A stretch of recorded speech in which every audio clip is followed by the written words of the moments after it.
ഞാൻ ഇതിനൊരു എക്സ്പ്ലനേഷൻ തരണമെന്നുണ്ടായിരുന്നു. കാര്യം കഴിഞ്ഞ ദിവസം, അതായത് ഇന്നലെ എനിക്ക് സപ്പോർട്ട് തന്നുകൊണ്ട് ഓൺലൈനിലും ന്യൂസ് ചാനൽസിലും എല്ലാം നിങ്ങളെല്ലാവരും സംസാരിക്കുന്നതിനോടൊപ്പം അദ്ദേഹത്തിനെതിരെ ഒരു ഹെയ്റ്റ് ക്യാമ്പയിൻ നടക്കുന്നത് പോലെ അല്ലെങ്കിൽ നടക്കുന്നത് ഞാൻ വിറ്റ്നസ് ചെയ്തു.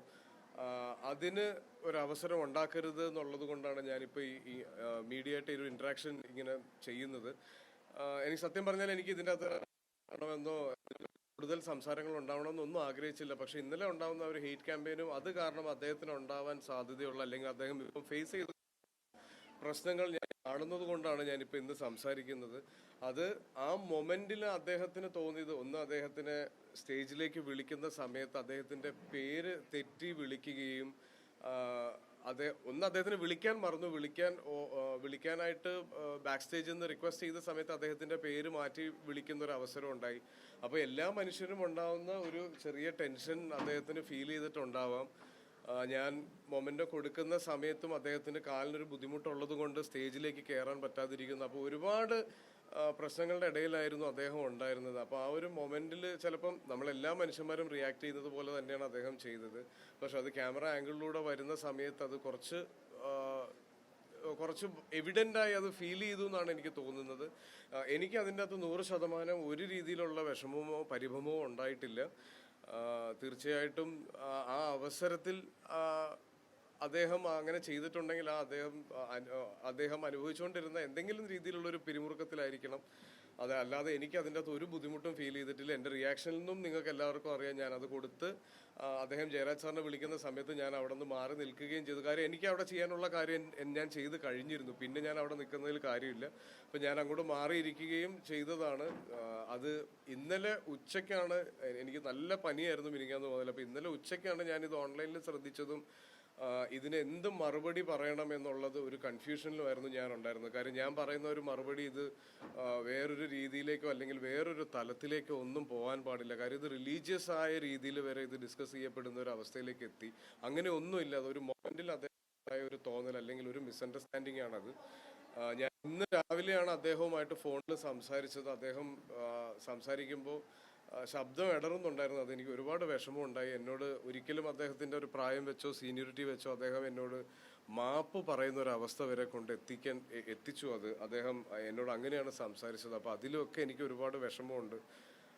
അപ്പം ഞാൻ വീണ്ടും പറയുന്നു, എനിക്ക് സപ്പോർട്ട് തന്നതിൽ എനിക്ക് ഭയങ്കര ട്രെമൻഡസ് ആയ അല്ലെങ്കിൽ ഒരു ഒത്തിരി സന്തോഷവും അഭിമാനവും തോന്നിയൊരു ദിവസമായിരുന്നു ഇന്നലെ. എന്നെ ലോകത്തുള്ള എല്ലാ മലയാളികളും അവരെ കൊണ്ട് പറ്റുന്ന രീതിയിൽ എന്നെ സപ്പോർട്ട് ചെയ്യുന്നത് സോഷ്യൽ മീഡിയ ത്രൂവും ന്യൂസ് ചാനൽസ് ത്രൂവും അതിൻ്റെ ഡിസ്കഷൻസും എല്ലാം ഞാൻ കണ്ടു. അതിലൊക്കെ എനിക്ക് ഒരുപാട് സന്തോഷമുണ്ട്. എന്നെ ആളുകൾ ഇത്രയും ഇഷ്ടപ്പെടുന്നു.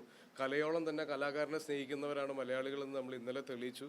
പക്ഷെ അതിനൊപ്പം അദ്ദേഹത്തിന് എഗെയിൻസ്റ്റ് ഒരു ഹെയ്റ്റ് ക്യാമ്പയിൻ ഉണ്ടാവുന്നതിനോട് എനിക്ക് ഒരു താല്പര്യമില്ല. അദ്ദേഹം മനഃപൂർവ്വം ചെയ്തതല്ല. അദ്ദേഹം അങ്ങനെ മനഃപൂർവ്വം ചെയ്യുന്ന ഒരാളല്ല. ഒരു മനുഷ്യനും അങ്ങനെ, ഒരു കലാകാരനും അങ്ങനെ ചെയ്യും എന്ന് ഞാൻ വിശ്വസിക്കുന്നില്ല. അപ്പോൾ ഇതിൽ വേറൊരു ഡിസ്കഷനിലേക്ക് ഇതിനെ കൊണ്ടുപോകരുത്. ഇത് കഴിഞ്ഞതായിട്ട് ഞാൻ ആഗ്രഹിക്കുന്നു.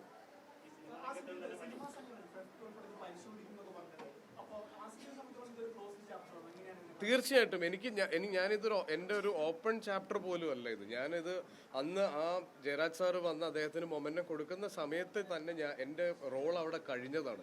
ഞാൻ ഇതിനെപ്പറ്റി വേറെ ഒരു രീതിയിലൊരു ബോധറേഷൻ എനിക്ക് ഇന്നലെ ഉണ്ടാവുകയോ വേറൊരു സംസാരം ഉണ്ടാവുകയോ ഒന്നും ചെയ്തില്ല. ഇന്നലെ ഉച്ചയ്ക്ക് ഇതിനെപ്പറ്റി ഇത്രയും വലിയൊരു സംസാരത്തിലേക്ക് ഇത് പോയി എന്ന് ഞാൻ ഇന്നലെ ഉച്ചയ്ക്ക് അറിയുമ്പോഴാണ് ഇതിനൊരു മറുപടി പറയണമെന്നുണ്ടായിരുന്നു. പക്ഷെ ഞാൻ പറയുന്ന മറുപടി വളരെ കാര്യം ഒരുപാട് പേർ എന്നെ സപ്പോർട്ട് ചെയ്ത് മുന്നോട്ട് വരുന്നുണ്ട്. അപ്പം അവർക്കും അദ്ദേഹത്തിനും വിഷമമാവാത്ത രീതിയിലായിരിക്കണം ഞാൻ ഇതിൻ്റെ ഒരു മറുപടി പറയേണ്ടതെന്ന് എനിക്ക് തോന്നി.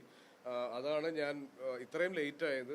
ഇന്നിപ്പോൾ ഇവിടെ ആൽബർട്ട്സ് കോളേജിൽ ഒരു ഇവന്റ് ഉണ്ടായിരുന്നു. നേരത്തെ ഞാൻ കമ്മിറ്റ് ചെയ്തൊരു ഇവന്റാണ്. അപ്പോൾ എന്തായാലും നിങ്ങളെല്ലാവരും വരുന്നുണ്ടായിരുന്നു, എനിക്ക് അറിയാമായിരുന്നു. അപ്പോൾ അതാണ് ഞാൻ ഇവിടെ ഇന്ന് ഈ ഒരു അവസരത്തിൽ പറയാമെന്ന് തീരുമാനിച്ചത്.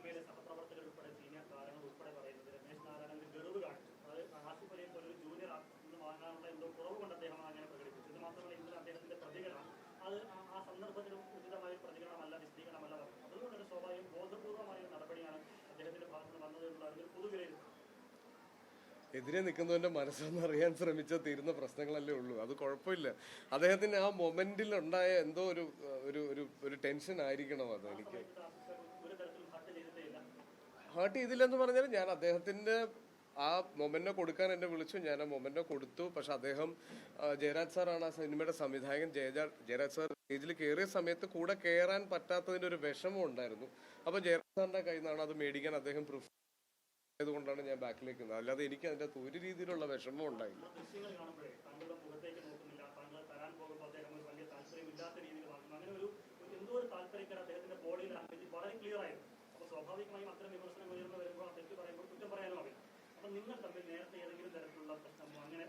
ഒരിക്കലും ഇല്ല. ഞാൻ അത് അറിയാലോ, MT സാറിന്റെ പിറന്നാൾ ആഘോഷവും ഞങ്ങളുടെ MT സാറിന്റെ സിനിമയുടെ ലോഞ്ചും എല്ലാമായിരുന്നു. അപ്പൊ അത്രയും വലിയൊരു സദസ്സിൽ അത്രയും വലിയ ആളുകളുടെ ഇടയിൽ ഇരിക്കുന്നതിന്റെ എല്ലാ ത്രില്ലിലുമാണ് ഞാൻ ഉണ്ടായിരുന്നത്. അപ്പം അദ്ദേഹത്തിനോട് എനിക്ക് അങ്ങനെ ഇതിനു മുന്നേ ഒരു രീതിയിലുള്ള പ്രശ്നം ഉണ്ടായിട്ടില്ല. ഞങ്ങൾ തമ്മിൽ ഒരു ക്ലോസ് ഇന്ററാക്ഷൻ വരെ ഇതിനു മുന്നേ ഉണ്ടായിട്ടില്ല.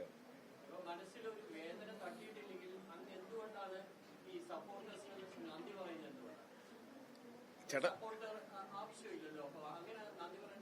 ഒരു കലാകാരന് എല്ലാ സമയത്തും സപ്പോർട്ടേഴ്സിന് ആവശ്യമുണ്ട്. നമ്മൾ ആളുകൾ ഈ കാര്യത്തിലല്ല. എനിക്കൊരു പ്രശ്നം വന്നപ്പോൾ അല്ലെങ്കിൽ എനിക്ക് അഗെയിൻസ്റ്റ് ഒരാൾ സംസാരിച്ചു എന്ന് അവർക്ക് തോന്നിയപ്പോൾ അവരെന്റെ കൂടെ നിന്നു എന്ന് തിരിച്ചറിഞ്ഞതിലാണ് ഞാൻ ആ നന്ദി പറഞ്ഞത്.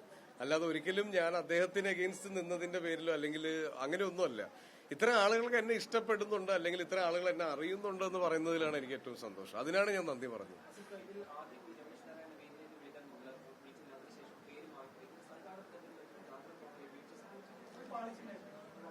അത് ഹ്യൂമനാണ്. നമ്മൾ ഒരു ലൈവ് ഇവന്റ് ചെയ്യുന്ന സമയത്ത് സംഭവിക്കാൻ സാധ്യതയുള്ള തെറ്റുകൾ മാത്രമേ അവിടെ സംഭവിച്ചിട്ടുള്ളൂ. അത് അത്രയും 9 സിനിമകളോളം അവിടെയുണ്ട്. ആ 9 സിനിമകളിലെ ആളുകളെ വിളിക്കുന്നതിന്റെ ഇടയിൽ എവിടെയോ ഒരു പിഴവ് പറ്റുന്നതാണ്. നമ്മളെല്ലാവരും ലൈവ് ഇവന്റ്സ് ചെയ്യുന്നതും പാർട്ടിസിപ്പേറ്റ് ചെയ്യുന്ന ആൾക്കാരുമാണ്. നമുക്കറിയാം ഇത് സ്വാഭാവികമായിട്ട് സംഭവിക്കാറുള്ളതാണ്. ചിലതിന് ശ്രദ്ധ കിട്ടാറുണ്ട്, ചില കാര്യങ്ങൾക്ക് ശ്രദ്ധ കിട്ടാറില്ല. അപ്പൊ ഇന്നലെ അതിനൊരു കൂടുതൽ ശ്രദ്ധ കിട്ടിയെന്ന് മാത്രമാണ് എനിക്ക് തോന്നുന്നത്. അതാണ് ഞാൻ നേരത്തെ പറഞ്ഞത്. ആ ഒരു ഹെയ്റ്റ് ക്യാമ്പയിൻ ഇതോടുകൂടി അവസാനിക്കണം. അത് ഒരിക്കലും അദ്ദേഹത്തിനെ പോലെ ഒരാൾ മനഃപൂർവ്വം അങ്ങനെ ചെയ്യുമെന്ന് ഞാൻ വിശ്വസിക്കുന്നില്ല. സത്യമായിട്ടും എനിക്ക് അങ്ങനെ ഒരു പ്രവർത്തനം എനിക്ക് അവിടെ ഒരു പ്രവൃത്തി അങ്ങനെ ഫീൽ ചെയ്യുകയോ അതിൽ നിന്നൊരു വിഷമം ഉണ്ടാവുകയോ ചെയ്തിട്ടില്ല. അങ്ങനെ അദ്ദേഹം എന്നെ ഇന്നലെ, കാര്യം ഞാൻ ഇതിനൊരു മറുപടി പറയാൻ ഒരുപാട് ഓൾമോസ്റ്റ് എല്ലാ ന്യൂസ് ചാനൽസിനും എന്നെ വിളിക്കുന്നുണ്ടായിരുന്നു. അപ്പൊ എനിക്ക് എങ്ങനെ റിയാക്ട് ചെയ്യണം എന്ന കാര്യം എനിക്കിത് ഫീൽ ചെയ്തത് എനിക്ക് റിയാക്ട് ചെയ്യാൻ പറ്റുള്ളൂ. കാര്യം ഇതെനിക്ക് മനസ്സിലാവാൻ ഒരു ദിവസം എടുത്തു. അപ്പൊ ഞാൻ എന്റെ ഫോൺ ഇന്നലെ ഓഫ് ചെയ്ത് വെച്ചേക്കുമായിരുന്നു. ഞാൻ ഇന്നലെ രാത്രി അത് ഓണാക്കുമ്പോഴാണ് അദ്ദേഹത്തിന്റെ മെസ്സേജ്, മോനെ പ്ലീസ് കോൾ ബാക്ക് എന്ന് പറഞ്ഞൊരു മെസ്സേജ് ഞാൻ കാണുന്നത്. ഞാൻ ഇന്ന് രാവിലെ അദ്ദേഹത്തിനെ വിളിക്കുമ്പോൾ ഒരു കോൾ എക്സ്പെക്ട് ചെയ്ത് നിൽക്കുന്ന പോലെയാണ് അദ്ദേഹം ഫോൺ എടുത്തതും. അപ്പൊ എന്നോട് ചോദിച്ചു എനിക്ക് നിന്നെ ഒന്ന് കാണണം എന്ന് പറഞ്ഞു. അപ്പൊ അദ്ദേഹം തിരുവനന്തപുരത്താണ് ഉള്ളത്, ഞാൻ കൊച്ചിയിലാണ്. എന്റെ സിനിമയുടെ പ്രൊമോഷൻസ് നടക്കുന്നുണ്ട്. കഴിഞ്ഞ 2 ദിവസമായിട്ട് എന്റെ ശബ്ദം കേട്ടാൽ അറിയാം എനിക്ക് പനിയായിരുന്നു. അപ്പോൾ ഞാൻ സാറിനോട് സാർ എനിക്ക് ട്രിവാൻഡ്രം വരാനുള്ള ഒരു അവസരം ഇപ്പൊ ഇല്ല. അപ്പൊ അദ്ദേഹവും കൊച്ചിയിലേക്ക് എത്താൻ പറ്റില്ല. പക്ഷെ ആ ഫോണിൽ കൂടെ അദ്ദേഹം സംസാരിച്ചതിൽ നിന്ന് എനിക്ക് മനസ്സിലായി അദ്ദേഹം ഒരുപാട് വിഷമത്തിലാണുള്ളത്. പല സമയത്തും സംസാരിക്കുമ്പോൾ അദ്ദേഹത്തിന്റെ ശബ്ദം ഇടറുന്നുണ്ടായിരുന്നു. അത്രയും സീനിയർ ആയിട്ടുള്ള അത്രയും പ്രായമുള്ള ഒരാൾ ഞാൻ കാരണം വിഷമിക്കാൻ പാടില്ല.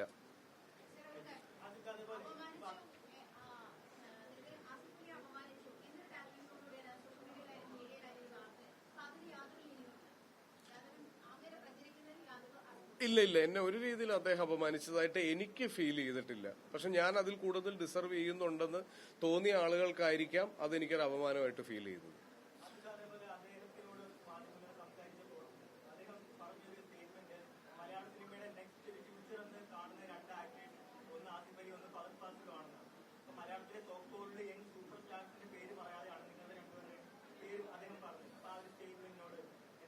അത് അദ്ദേഹത്തിനോട് തന്നെ ചോദിക്കണം.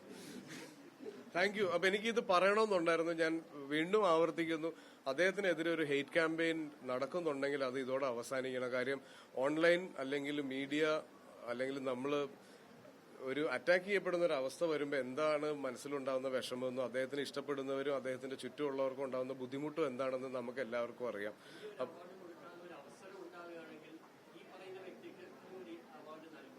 അത് വലിയൊരു അർഹത, അഭിമാനമായിട്ട് തന്നെ ഞാൻ കാണും. Thank you sir.